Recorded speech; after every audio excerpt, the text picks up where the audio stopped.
Good afternoon and welcome back to Football League World TV. It's time for the weekend preview where we're going to run through around 8 fixtures from across the AFL this weekend. I've got my two colleagues, Adam and Ben, joining me. Ben, how are you this afternoon? Yeah, all good, Alfie. Friday evening, afternoon means we're very close to getting the EFL action back. We've had some decent midweek action and, the weekend's fast approaching. It seems we've lost our fellow colleague there.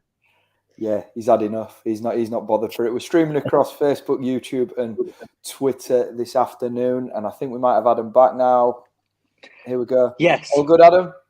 Yes. I mean, this happened before with what happened. I mean, you sounded like, I can't even explain what you sounded like. It was just very, very strange. So, yeah, I'm back now and I'm ready to go. It's not my dodgy Yorkshire accent, is it? No comment. Good stuff. As I was saying, we're streaming across Facebook, YouTube and Twitter this afternoon. If you head into an AFL game, get yourselves in the comments and let us know where you're going and your score prediction for the game. We're going to get right into it with the Championship.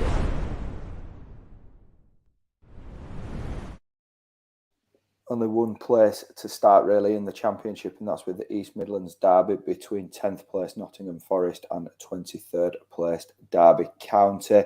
East Midlands derby always a feisty affair. Forest have had a pretty decent start to 2022 with back-to-back 1-0 wins, one in the FA Cup against Arsenal and the other against Millwall in the Championship. Ben, have you got Forest down as favourites for this East Midlands derby?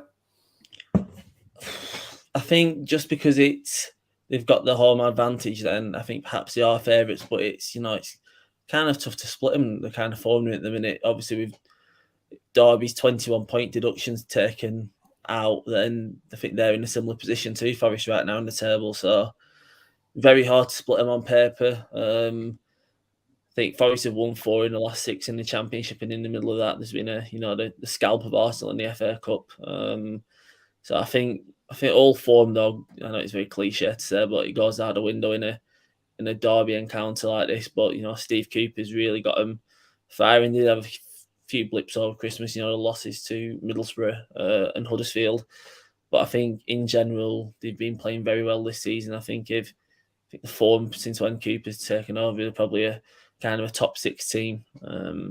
So I expect that we're going into this one with a lot of confidence, and they've got players in that team who, like Grabban and Worrell, who know what this kind of match is about. Yeah, and Derby, they're in a little bit of, a lot of turmoil off the pitch at the minute. That's all been well reported. Adam, are you expecting the playing squad to be quite emotionally charged this weekend, even more so? I guess so. I mean, they've lost the likes of Phil Jagielka and Graham Shinney, which won't help in terms of having that experience in the dressing room.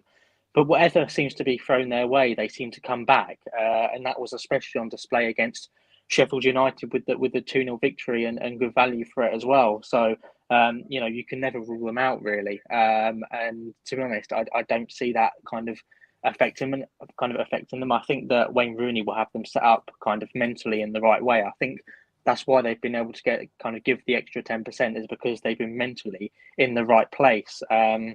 No, they've got a reasonably decent squad on paper, but is kind of inexperienced nonetheless. So they've needed that they've needed to be mentally right to kind of get the results that they've got, especially in that fight against adversity.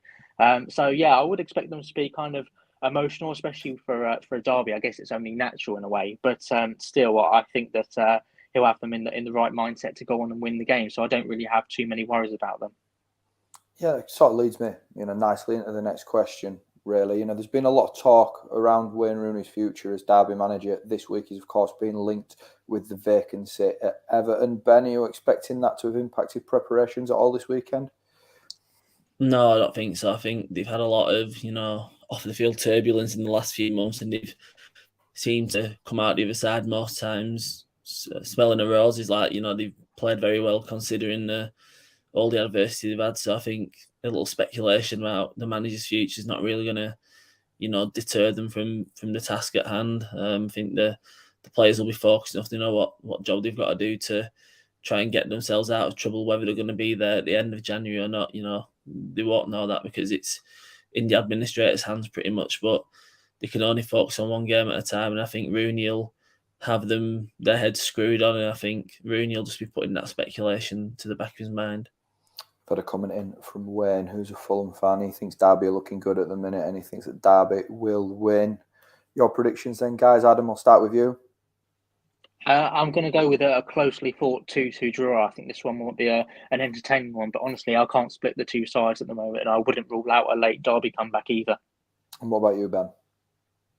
Well, on the betting show, I put one of this game up as one of my wildcard picks of over 3.5 goals. So I'm going to have to go with, I think I predicted 2-2 in an article last night, so I'm going to have to copy Adam and go with that. Not copy because I put it last night, but yeah, we're thinking along the same lines there. I'm going to have to see that flagged up. It's on record somewhere, I'm gathering, Ben. Yeah, it is. Elsewhere in the Championship, we've got another derby, the seven-side derby between Bristol City and Cardiff City. It's one win in four for Bristol City heading into this fixture, and we know what their form has been like at Ashton Gate. Cardiff are without a win in five. Meanwhile, these two sides, Bristol City sitting 16th in the table and Cardiff in 20th. Adam, who needs the points most out of these two this weekend, do you think? To be honest, the way that kind of Peterborough United and Reading are beating themselves up at the moment, I don't think either of them will need a point. But I think that Cardiff City kind of do need at least a point out of this one, preferably a win, to be honest, because they've gone on obviously a winless run recently with Steve Morrison, and you have to wonder whether they've already gone on their kind of new managerial bounce. So it's up to them now to kind of come back and prove that that's not the case. Obviously, they've got the two new loanees in as well, who will do a job for them and provide them with a much welcome boost. And I think if they don't provide them with that boost, then I'm not sure anyone else will. So it's definitely important for them to definitely get at least a point or a 3 out of this one, preferably a win though. But obviously, it's going to be a difficult one. I know that Bristol City went on not a fantastic run, obviously, at home, especially at Ashton Gate earlier on in the season, I think, and also for the entire calendar year, kind of in 2021. So, it'll be a kind of one that both sides kind of need to get a point or 3 from. Perhaps that sets us up nicely for a draw. But I'm thinking Cardiff, definitely with their current situation, will need to kind of come out from the off and start on the front foot, and I think that's how they're gonna kind of get a win if they do. Yeah, as you mentioned there, Adam, a couple of exciting signings for Cardiff in the last couple of weeks. They've picked up Cody Drammer on loan from Leeds and Tommy Doyle more recently on loan from Manchester City. On paper, these two do look like really, really good additions for Steve Morrison. Ben, are you expecting them to have an instant impact on how Drammer played last weekend? It's hard to say. They're going into a Doyle's debut, and it will be a kind of derby clash, which is an exciting one to go into. But will he be able to get his foot on the ball like he'll be used to playing for City's under 23s? I think it might be a kind of a scrappy game. I know Morrison wants his team to play on the kind of front foot, but in a game like this, it might be quite difficult, but I'm sure he's brought Doyle in to try and make that difference to unlock defences. Depends what the kind of supply line is like, though. Kiefer Moore's not really been, prolific this season. I think he's only got 5 goals, so I think Doyle will have been brought in to try and supply him with some kind of crosses from out wide or through balls. I think they're really missing Ryan Giles, though. He went back to Wolves at the start of the month. They still might end up getting him back. By the end of it, I think Morrison's not ruled it out, but he's not being very, he's not very confident about it. But I think he might have made a difference in a game like this. Can't say I'm confident for Cardiff going into this match room, but with Bristol City's form, anything's possible. It's two teams that are kind of struggling right now, and I think 3 points are vital for both of them. Let's get some predictions then. Ben, you up first? I'm going to go with a 2-1 Bristol City win. I just think that, Semenyo's 2 goals against Fulham, he might be coming back into, his kind of a revival of his career. And when Andy Vyman's fit, he's always got a chance of scoring. So I think they might just about get the better of Cardiff. And what about you, Adam? I'm kind of going on the same lines as Ben here. I think they have enough attacking firepower in their ranks to get a victory, but I'm not sure if they're going to fire a couple. I think they'll get at least one, but I'm going to go with a 1-0 home win for this one. I'm not sure that Cardiff City will be able to kind of respond to their attacking threat. So that's the 2 lunchtime kickoffs in the Championship tomorrow out of the way. Later on in the day, we've got Coventry City, who's sitting 9th, hosting Queen's Park Rangers, who are, of course, 4th at the minute. We'll start with Coventry. They've been struggling a little bit of late, but a 4-1 win last time out against Peterborough. Ben, that's going to absolutely fill Mike Robbins' side with confidence, isn't it? Yeah, will do. He started the season really well, didn't he? They were up in the kind of the top 4 positions in the league, and I think that standout win over Fulham earlier in the season was kind of like a real marker of what they could have done, but they didn't keep that consistency up, of course. I think that win will be a confidence boost from last week, putting 4 past Peterborough side who is struggling, but you can only beat what's put in front of you.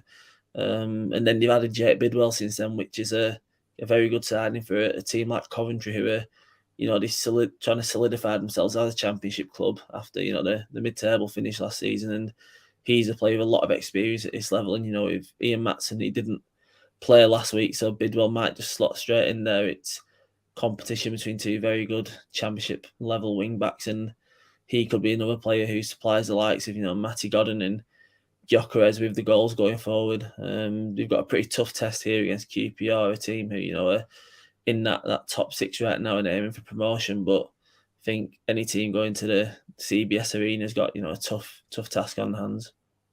Yeah, as you mentioned there, QPR are going really well at the minute. They sit 4th, and it's 3 wins on the spin in the Championship for Mark Warburton's side, and that still leaves the top 2 in sight for the R's. Adam, is it games like this, though, that QPR need to be turning up and winning if they are going to be sort of outsiders for automatic promotion? Yeah, I mean, it's going to be quite a difficult game for them, obviously, coming off the back of the, Coventry City's 4-1 win against Peterborough. I think that's going to be a real massive boost for them coming into this one. I'm not sure about Matty Godden. There's some sort of rumours flying around social media about an injury, which hopefully not for them, because he scored a brace against Peterborough. So hopefully that's not the case for them. But that might provide them with a bit of a boost. Who knows? But yeah, I think for QPR, they have got to kind of go on and win this. I know that they kind of disadvantaged in a sense with the African Cup of Nations. Obviously, Sene Dieng's out there, obviously Elias Chair as well. So that will be, not fantastic for them, but they have coped without them kind of so far. So that's good for them and a promising sign. And they're still not done, I don't think, in the January window kind of either. I think that Mark Warburton wants a centre back, obviously, to kind of provide a bit of depth there. But I think they've got enough to get the win in this one. Obviously, with Chair out there, it's not going to be the 2 options in the advanced midfield position, the 2 starting options. But Chris Willock has done enough, I think, to kind of be that kind of link between the midfield and the attack. So for me, they've got enough strength there to get the victory. And I think, as kind of going back to your question, I think they do have to win these types of games. Obviously, West Brom did as well, who were a fellow promotion candidate. So I think they do have to get the 3 points in this one. They have the resources to do it. So there's no reason why they can't go on and take all 3 points. We've got Wayne with a comment, and he's back in QPR to win, as is Liam. He's in full agreement. It's time for your predictions then, guys. Adam, I'll start with you. I'm going to go with a 2-1 QPR win. I think it will be a close one. I think it will be similar, actually, to the Coventry-West Brom game. But nonetheless, I think it will be an away win and kind of another 3 points towards the automatic promotion spots. And what about you, Ben? This is another one I'm sitting on the fence for. I'm going for a 1-1. I found a lot of the Championship games I'd predict this week, to be fair. But yeah, I think this one's going to be a share of the spoils. Moving over to Monday's fixture between Blackburn Rovers and Middlesbrough. This has got a real good look to it. Blackburn sitting 3rd in the table, and Chris Wilder's Middlesbrough coming up strong there, currently sitting 6th in the table. Blackburn slipped to a midweek loss against Hull City, and there's no Ben Brereton Diaz this weekend as he's on international duty. Ben, without your Preston hat on, this is going to be a real test of Mowbray's side and their credentials, isn't it, without Ben Brereton Diaz?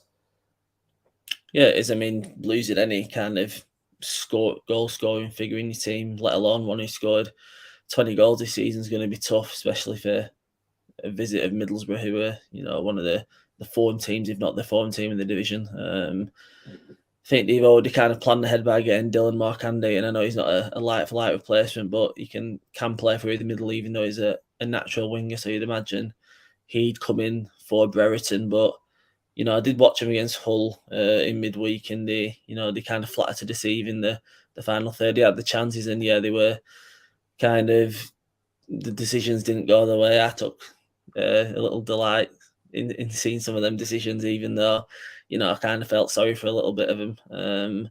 But I think this is going to be their toughest test in quite a long time. Blackburn, they was up there on that very good run of form before the defeat to Hull, and I don't think they could come up against a much tougher team right now to try and get back to winning ways.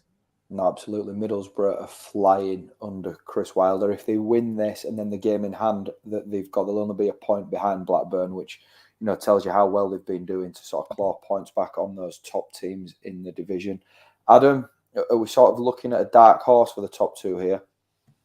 Yeah, definitely. And I think a lot of credit has to go to Neil Warnock, because the building blocks, the kind of building blocks, I think were already kind of put in place by him kind of in the summer. I know that it wasn't all of his recruitment, obviously. He was complaining a little bit about it in the summer, but still the foundations were there for Chris Wilder to come in and add the quality needed. And I think that he's, been very proactive and has taken the decisions needed to get those players in. Obviously, I think Riley McGree is going to be one of the signings of January, if not the whole season, because I was really impressed with him actually at Birmingham City, providing that kind of the link between the likes of Troy Deeney and Sunjic and kind of, really kind of providing that creative link. And I think for me, that's what Middlesbrough need at this moment in time. I think that's one of the reasons why he's going to be one of the first names on the team sheet. So for me, they've got this kind of complete team now for me. Obviously, they might look at a goalkeeper perhaps in the future. I think there's a bit of scepticism perhaps about the goalkeeping department and getting someone else in. But mainly, you've got quite a nice mix really of that kind of youth in there. Obviously, especially at the back with Sol Bamba, and you've also got that kind of youth as well with Marcus Tavernier. So for me, they've got a really good mix of players, and I think for me, they're nearly not fully, but I think they're nearly the finished product already. And I know that it's kind of been framed as kind of a, not a rebuild, but something kind of like that. But I think for me they've already got the foundations in place, and that's why they're going to be such a dark horse for the top two, and that's why they've given themselves a really good chance of Monday to get all 3 points. And I think they would have been humbled actually by the goal they conceded against Reading, and obviously coming back. I think overall for them, I think Reading was the perfect game for them, because they'll know the nature of the championship and they would have had the warning signs. So for me, they're kind of set up perfectly for this one and for the rest of the season. A lot of interest in this fixture. We've had a lot of comments in that I've just flagged up on screen. Let's get your predictions then, guys. Adam, come to you first. I'm gonna take a Ben kind of angle on this one and sit on the fence. I'm gonna go with a 0-0 draw for this one, because I honestly can't predict or separate between the two. Ben, what about you? A Ben angle, that's very interesting. I'm gonna, just for the formula, I'm gonna go with a 2-0 Middlesbrough win, and I'll promise not to take any delight in it if it happens. I knew that one was coming. Right, League One up next.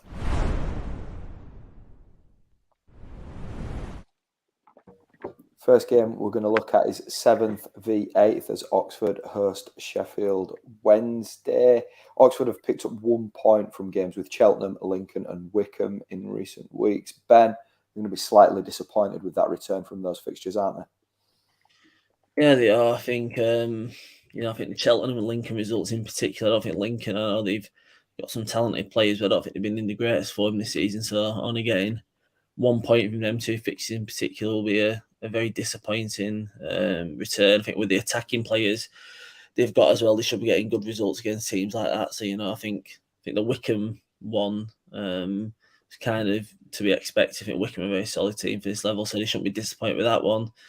I think the fact that talks have happened with Jermaine Defoe, which took me by surprise, I think suggests Carl Robinson thinks that they need some more firepower to support Matty Taylor, because a lot of the goals are coming through him. But obviously they need to kind of show up the defence right now as well, because that's kind of leaking a few more goals than usual, and coming up against a Sheffield Wednesday team who not only put 4 past Plymouth last week, but absolutely battered them with 22 shots is not a good sign for Oxford. Yeah, Sheffield Wednesday have been a little bit up and down this season, but they were pretty emphatic last weekend against Plymouth, who of course are another playoff rival to the Owls. Adam, if they can back up that win against Plymouth with another win this weekend, it's going to be quite the statement from Darren Moore's side, isn't it? Yeah, I think for me, though, I think it would be more of a statement if they went on and won at Sunderland. I think that just shows how much Oxford United have kind of gone under the radar, and perhaps that will benefit Sheffield Wednesday if they do win this one, because perhaps it won't be noticed as much as if they did go to the Stadium of Light and get a win. I think for me, the defence is obviously a little bit of a worry for me at the moment. Obviously, having to use makeshift centre backs and Marvin Johnson at centre back, I never thought I'd see him there, but obviously he's had to come in, and obviously Che Dunkley's been out as well, which is a real blow for them. So yeah, I think that the defence is a little bit troubling for me, to be honest. Obviously I've got Sam Hutchinson in there, but who knows how long he's going to stay fit for.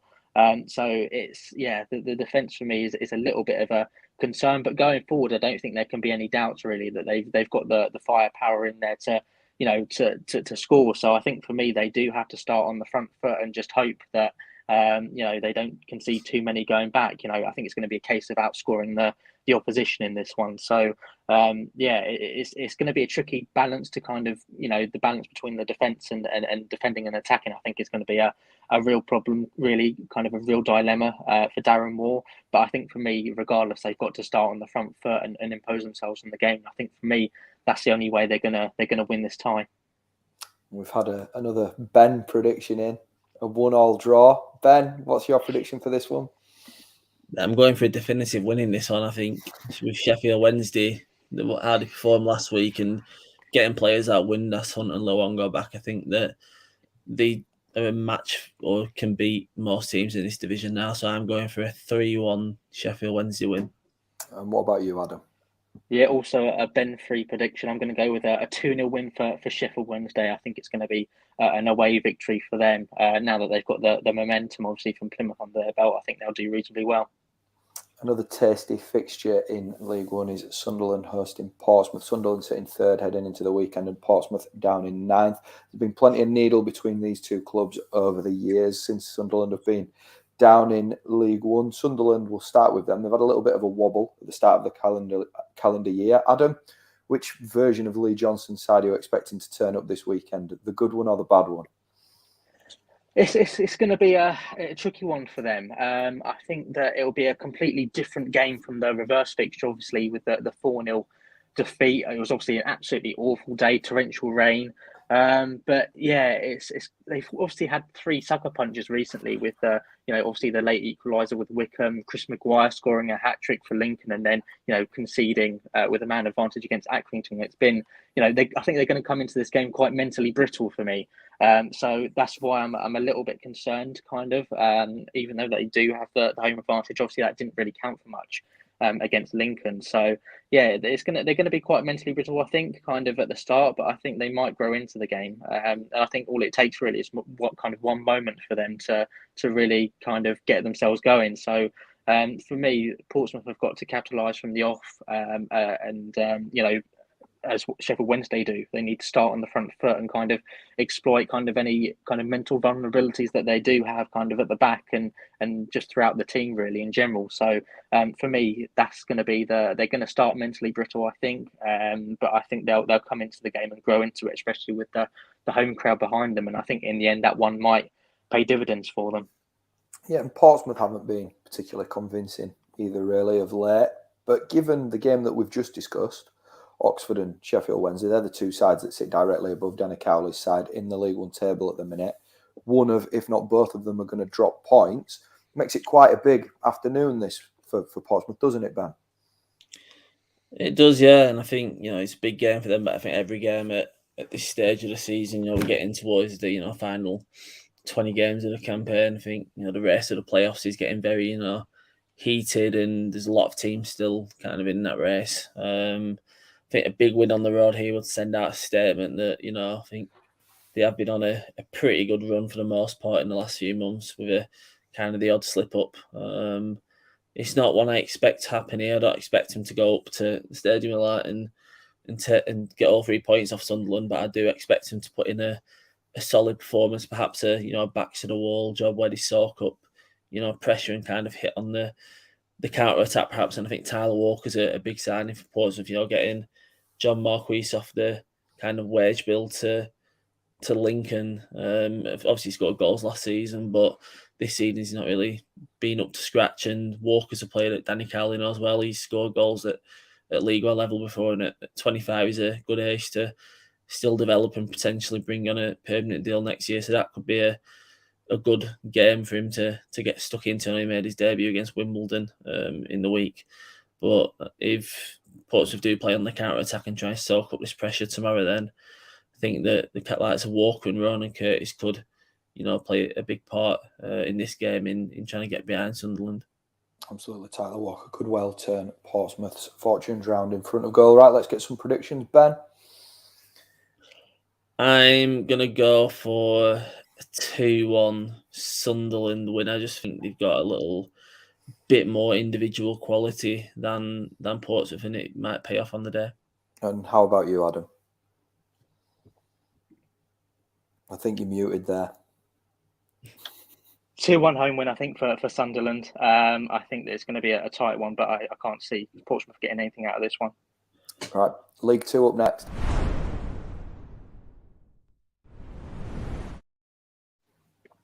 Big game to start the League Two preview. We've got third place Sutton hosting fourth place Northampton. Sutton are in great form at the minute, but this is a big test for them against the side breathing down the necks, isn't it, Ben? Yeah, it is. I mean, no one expected Sutton, I don't think, to be up there in the first season back in the Football League. At this stage of the season. I think one thing you are guaranteed with Sutton at the minute is goals. I think 5 of the last 6 league games has been 3-2, 2-3-2, sorry, a 3-3, a 2-1, and a 2-2. So I think you're guaranteed entertainment. Whether that's going to be sustainable, I'm not very sure. But they seem to be outscoring, if not keeping up with their opposition in the league, and this definitely is a tougher test for him. Northampton normally are very defensively solid, and I'd be surprised if it's a glut of goals. And now I've pointed that stat up, it's probably going to be a 0-0 now. But yeah, I think it's testament to the way Matt Gray's got his team, set up at Sutton, with him being third at this stage of the season. Like Harrogate were up there in the early stages, weren't they? They've kind of dropped off, but Sutton have maintained the form. But yeah, it'll definitely be a tough test against a very defensively solid team in Northampton. Yeah, and I think that Northampton's sort of drop off of late has opened the door for Sutton to crash into that top 3. But they got a late equaliser last time out against Forest Green in the league, which is a result that not many teams have managed to get this season. Adam, how do you think that result's going to lift Northampton coming into this game? I think it's going to be absolutely massive. I think I made a bit of a prat of myself for kind of going with a 3-0 win for Forest Green Rovers in that one, because they obviously, with the late equaliser, I think that's going to be a massive boost for them.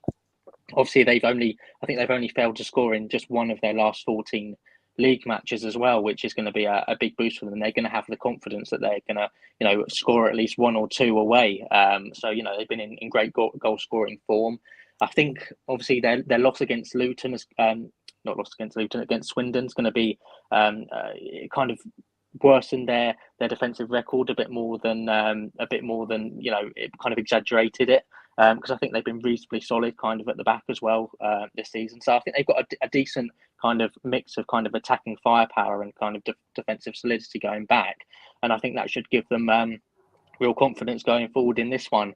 However, I think mentally, I think they're going to have to be the side that are under the most pressure in this one. Obviously, Sutton have just been promoted from the National League, and obviously, you just look at the likes of Colin Calderwood, who obviously took the step down to support John Brady. So they'll be expecting to get the win this one. And I think for them that will be very important. So for me, I think they're going to be under the most pressure kind of in this one. Whether that will tell, I'm not 100% sure, but I think they'll be under the most pressure in this one to get a result. But it's a massive game for both sides. Considering that there's only 2 points between them, and obviously the one game in hand, it's going to be absolutely massive for both of them. So I'm really kind of excited to see this one. I think it's going to be the game of League Two and really hard to predict. Absolutely. Sutton versus Northampton. Adam, what's your prediction? I'm going to go with a 3-2 win for Northampton. I think it's going to be a high-scoring game, kind of judging off both of their kind of both of their sides kind of recent kind of games. I think it's going to be a reasonably high scoring one. But I think I'm going to back Northampton to just edge it. But you can't rule out Sutton as well. I think both teams will play their part. So 3-2 away win for me. And what about you, Ben? I'm going to go and book the trend of Sutton's high-scoring games, and I'm going to go with a 1-0 Sutton win. I don't know why. I just got a feeling it won't be a high-scoring affair like the last few weeks have. Chalk and cheese there with your predictions. Elsewhere in League Two, we've got Leyton Orient hosting Port Vale. Orient haven't been in league action since December 18th, and I've put that in capitals on my note because it's quite a long time. How are we expecting Kenny Jacket sides to come out of the traps then this weekend, Ben? Not sure. I think we've seen some teams be a bit rusty when they've, not had this action. I think Sheffield United in particular, I noticed in the Championship, they had a lot of games called off over Christmas and they lost to Derby, which obviously is no mean feat considering the form they're in. But I have noticed that a few teams are kind of trying to get up to speed with, getting games back, and Leyton Orient might be the same. I think they've added some new faces since they've last played. Otis Corn came in this week, and you got a young defender from Millwall, and I think his name's Dan Moss. So I think they've kind of bolstered that area of the pitch, and they might be, fresh to coming in. No doubt they've been training well, but nothing kind of beats competitive match action. So I wouldn't be surprised if they kind of somewhat slip up here in a home game against a team that's kind of in a similar position to them with the games they've had called off, but also around the same league position.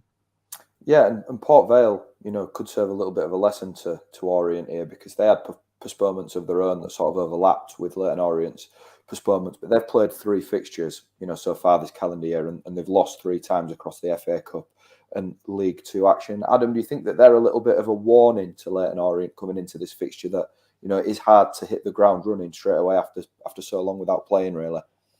Yeah, I think they are, and I think it's going to be. I think that the home fans are going to have to be patient, to be honest, because it's going to take a while for them. I think to kind of get back into their rhythm. I think it's obviously, as you said, they haven't played a league game since mid-December, really. So that's going to be a massive challenge for them to kind of get back into it.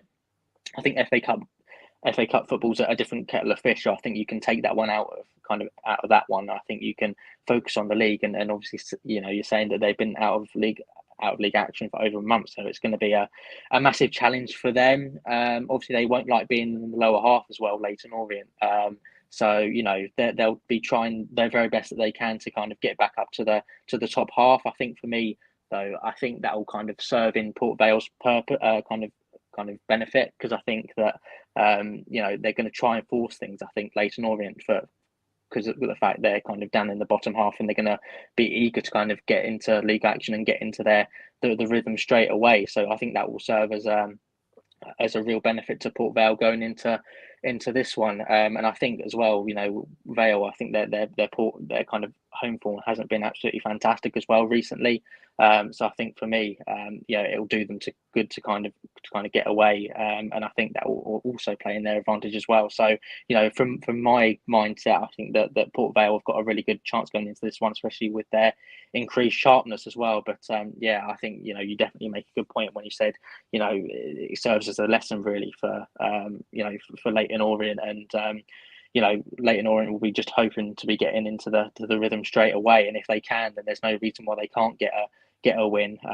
But yeah, it's going to be very difficult for them, and I don't envy them really this weekend. Let's get some predictions then. Leyton Orient versus Port Vale. Adam, will come to you first. I'm going to go with a 2-1 victory, actually, for Port Vale. I think that they'll score 2 early goals. I think it'll take Leyton Orient a while to get back into it, kind of. But I think they will get a consolation and kind of make it a nervy ending. But still, I think it'll be a 3 points for the away side. And what about you, Ben? I'm going to sit on the fence one last time for this show. 1-1 draw, yeah. I think Leyton Orient might take a little bit of time to get up to speed, but Port Vale have got that kind of fitness edge over them in the last few weeks. So I think there's going to be a point apiece in East London.